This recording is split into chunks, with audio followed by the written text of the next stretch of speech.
The console wars is closing to its end. We have 4 rounds to go and the PS3 is in the lead with a single point.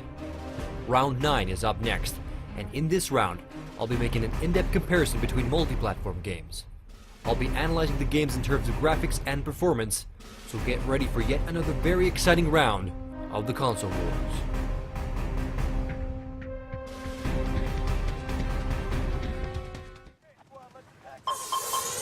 I know what you're thinking. It's common knowledge that Xbox 360 titles have been superior compared to their PS3 counterparts in the past. But has that changed after 3 years? Surely game developers have figured out the kinks of the PS3 by now, because the exclusive games on the PS3 are starting to look fantastic. I know a lot of you are going to pull the Uncharted 2 and God of War 3 cards in the comments, but the fact of the matter is that the majority of games released and sold on both consoles are multi-platform games. So no matter how good exclusive games may look, don't expect any compensation points from exclusive games in this particular round. But let's cut the chatter and get to it. The first game we're looking at is one of my favorite games of last fall, Rocksteady Studios' surprise hit, Batman Arkham Asylum. If you've played Arkham Asylum, you know that it looks great on all platforms. But are there graphical and performance differences between the Xbox 360 and PS3 versions? Let's find out. At a quick glance, you won't notice much difference. But when taking a closer look, we notice that the Xbox 360 version has slightly better anti-aliasing. Sorry, I mean anti-aliasing. I got some flack for my pronunciation in the GP round. Potato potato. I think you got what I meant. So the slight anti-aliasing on the Xbox 360 softens some of the rougher edges, but apart from that, the games look almost identical. There is some subtle screen tearing in both versions of the game, but nothing that'll take away from the gameplay experience. But a major difference that repeats itself in pretty much every game in favor of the Xbox 360 are black levels. Previous to owning both consoles, I watched some comparison videos of the two consoles, and I always noticed that the PS3 versions of the games look a bit lighter in terms of contrast. I assumed that this was a settings or connection issue, but the fact of the matter is, no matter what the connections, be it HDMI or component, super wide and RGB expand switch on or off on the PS3, the Xbox 360 video signal always seemed to have better black levels.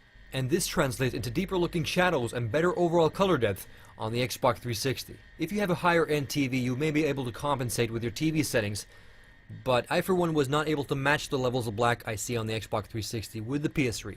So keen-eyed videophiles like myself will enjoy slightly better black levels on Xbox 360 versions of games. But the difference isn't anything to write home about because it's also a matter of taste. Batman Arkham Asylum looks great on both consoles. In fact, it's hard to spot any significant differences, but I would say that the frame rate feels slightly smoother during intense fight scenes on the Xbox 360. Overall, Xbox 360 takes Arkham Asylum, but the differences are so subtle that I can't not recommend both console versions of the finest Batman game made to date. Next up is Dante's Inferno. Visceral Games received some praise for their last game, the excellent Dead Space.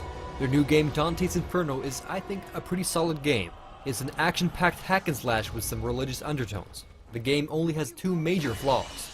Firstly, the game at its core keenly resembles the first 2 God of War games, and secondly, launching a game that pretty much looks and plays like God of War a mere month before God of War 3 is released is, in my opinion, an utter waste. But in any case, I have to say that Visceral Games has done a fantastic job on the cross-platform release of Dante's Inferno. It's one of the very few games that look practically identical on both platforms. The textures, the shader effects, the frame rate, the amount of aliasing is pretty much the same on both consoles, and I really can't make a distinction here. So graphics and performance wise, Dante's Inferno is a tie. I can recommend the game for Xbox 360 owners, but for PS3 gamers, I still recommend getting God of War 3 before you consider Dante's Inferno because it's just around the corner. Darksiders is a game that has some of the same flaws as Dante's Inferno. It's always tough releasing a new IP when a looming giant of the same genre is launched in the same quarter. But in any case, Darksiders is a multi-platform game released by THQ, and they also did a very good job on the cross-platform release, because the games look almost identical. The textures, the shader effects, and anti-aliasing are all equal. But to my surprise, the PS3 version actually runs a bit smoother than the Xbox 360 version, which also suffers a bit from noticeable screen tearing. This is quite a rare result because I have not seen many PS3 versions of multi-platform games run smoother than their Xbox 360 counterparts. So the PS3 takes Darksiders for overall better performance.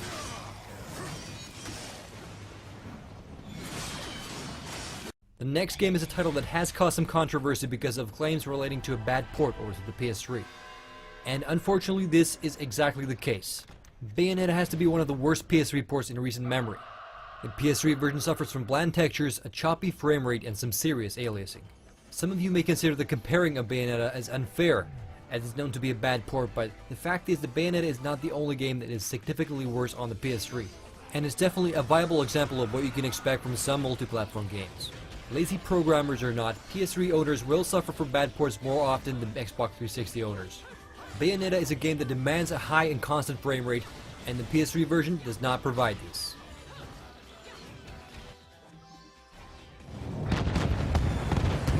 The sequel to Bad Company was just released at the beginning of March, and it looks pretty decent on both consoles.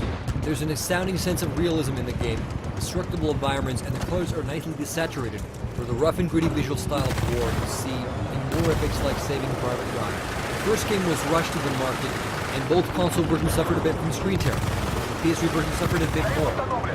But I'm happy to say that the sequel has received some graphical and performance improvements on both platforms. The game still runs on the same Frostbite game engine, but everything has been tweaked a bit and the game seemingly runs better, and definitely looks better. And I'm also quite glad to say that the textures, dynamic lighting effects, particle effects, and explosion look equally good on both platforms. But still, I definitely do notice some more screen tearing on the PS3 version of the game. I also noticed that the better black levels on the Xbox 360 version really add to the graphical and visual style of Bad Company 2. But yet again, the differences are so subtle that it's nothing for the Xbox 360 fanboys to boast over. But a result is a result, and the Xbox 360 version of Bad Company 2 runs and looks better. Next up is Need for Speed Shift.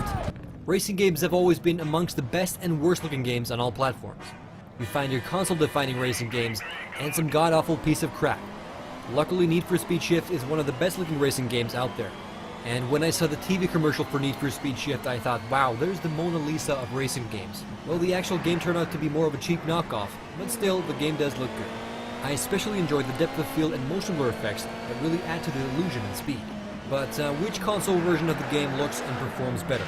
And right after the bat, I have to say that the Xbox 360 version has better anti-aliasing, and the game runs at a higher frame rate. The anti-aliasing on the PS3 is a bit more of a blur effect, and really takes away from the sharp curves of the cool cars. The effect also seems to blur out most of the textures as well, which gives a huge graphical benefit to the Xbox 360 version. The lower frame rate of the PS3 version definitely takes away at higher speeds, as it seems to affect the response time of the controls. Overall, the better graphics and stable frame rate make the Xbox 360 version of Need for Speed Shift, hands down, the version of choice.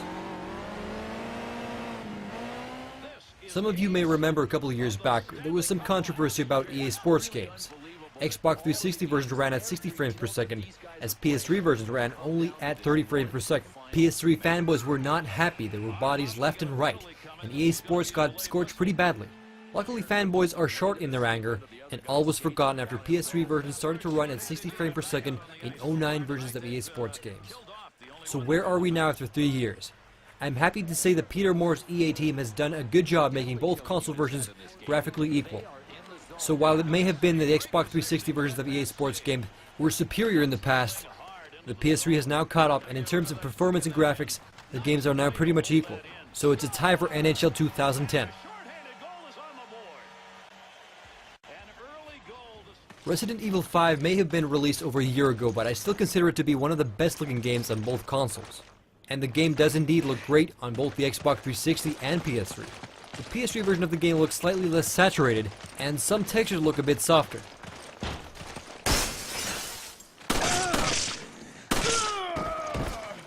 Frame rate also seems to take a small hit on the PS3 when action gets hectic. I noticed very little drop in frame rate on the Xbox 360 version, so once again I'm going to have to give this round to the Xbox 360. Get ready to get to the chop up, because the eternal fight between aliens, predators, and colonial marines continue in this latest installment of AVP. Licensed games have the tendency to basically suck. There are some exceptions, and for the most part, AVP games have ridden along those lines. The game runs on Unreal Engine 3, which I have to admit is starting to look a bit outdated. I'm not entirely sure that the engine is the best choice for the dark and brooding environments of the game, because everything just looks a bit vague and blurry, no matter what the platform. We have to decide the winner here, and I must admit that the Xbox 360 looks a bit sharper in most aspects. The textures, the lighting effects, and bump macking on the xenomorph-infested walls will look sharper on the Xbox 360. Both versions of the game run at